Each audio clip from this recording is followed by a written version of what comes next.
അന്ന് ആ മുദ്രാവാക്യം ആദ്യമായി വിളിച്ചത് കണ്ണേ കരളെ VSA എന്ന മുദ്രാവാക്യം നമ്മൾ ആദ്യം കേട്ടത് പാലക്കാട് നിന്നാണ്.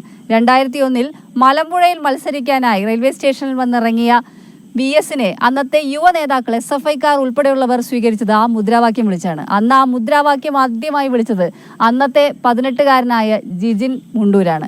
ജിജിൻ ഇന്ന് വളർന്ന് DYFIയുടെ ഒക്കെ വലിയ നേതാവായിരിക്കുന്നു. എന്തായിരുന്നു അന്ന് ആ ഒരു മുദ്രാവാക്യം വിളിക്കാൻ പെട്ടെന്ന് തോന്നിയതാണോ മനസ്സിൽ? അല്ല, മനസ്സിൽ ആറ്റിക്കുറിച്ച് ഉണ്ടാക്കിയതാണെന്ന് പറയാം. അല്ല, അത് നമ്മുടെ മനസ്സിൽ നിന്ന് വന്നതാണ്. ഒരു നമ്മളെയൊക്കെ കരുതിൽ ചേർത്ത് പിടിക്കാൻ കഴിയുന്ന ഒരാളുണ്ട് എന്നുള്ളതിൻ്റെ അടിസ്ഥാനത്തിലാണ് അങ്ങനെ വിളിക്കാനുണ്ടായ സാഹചര്യം. VS അത്രയും ഒരു മുത്തശ്ശനെ പോലെ എന്ത് പ്രശ്നങ്ങൾ വന്നാലും ആ പ്രശ്നങ്ങൾക്കൊക്കെ എതിരെ നമുക്കൊരു കരുതലായിട്ട് മുന്നിലുണ്ടാവുമെന്ന പ്രതീക്ഷയിൽ നിന്നാണ് ആ മുദ്രാവാക്യം ഉണ്ടാവുന്നത്. ജിജിൻ വിളിച്ച മുദ്രാവാക്യം പിന്നീട് കേരളക്കാരെ മുഴുവൻ ഏറ്റെടുത്തു എന്നുള്ളതാണ്. അത് VS എന്ന് പറയുന്ന ആ ഇതിഹാസത്തിന് നൽകിയ അംഗീകാരമാണ്. അതിൽ ജിജിൻ എന്ന് പറയുന്ന വാക്കിൽ ഒരു കണ്ണേ കരളേന്ന് മാത്രമല്ല, അന്നത്തെ ആ ഒരു മുദ്രാവാക്യം ആ ഒരു ആവേശത്തോടു കൂടി വിളിച്ച ഒരാളാണല്ലോ. ഇന്ന് എപ്പോഴെങ്ങനെയായിരിക്കും അത്?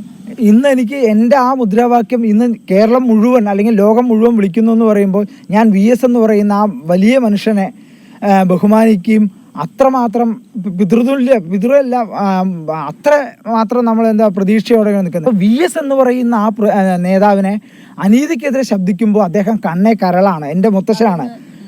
കണ്ണേ കരള VSA, പുന്നപ്പറയുടെ സമരസഖാവേ, ഇൻകുലാബ് സിന്ദാബാദ്. ഇല്ല മരിക്കുന്നില്ല, ധീരസഖാവ് മരിക്കുന്നില്ല, ജീവിക്കുന്നു ഞങ്ങളിലൊഴുകും ചോരയിലൂടെ. ഇതന്നെയാണ് ഇപ്പോൾ ഞാൻ കാരണം എൻ്റെ മോള് ഇവിടെ ഉണ്ട്, 2.5 വയസ്സായ മോളുണ്ട്. മോളുടെ മുന്നിലാണ് ഞാൻ വിളിക്കുന്നത്. അവൾ ഇന്നേവരെ മുദ്രാവാക്യം ഞാൻ അച്ഛൻ വിളിക്കുന്നത് കേട്ടിട്ടുണ്ടാവില്ല.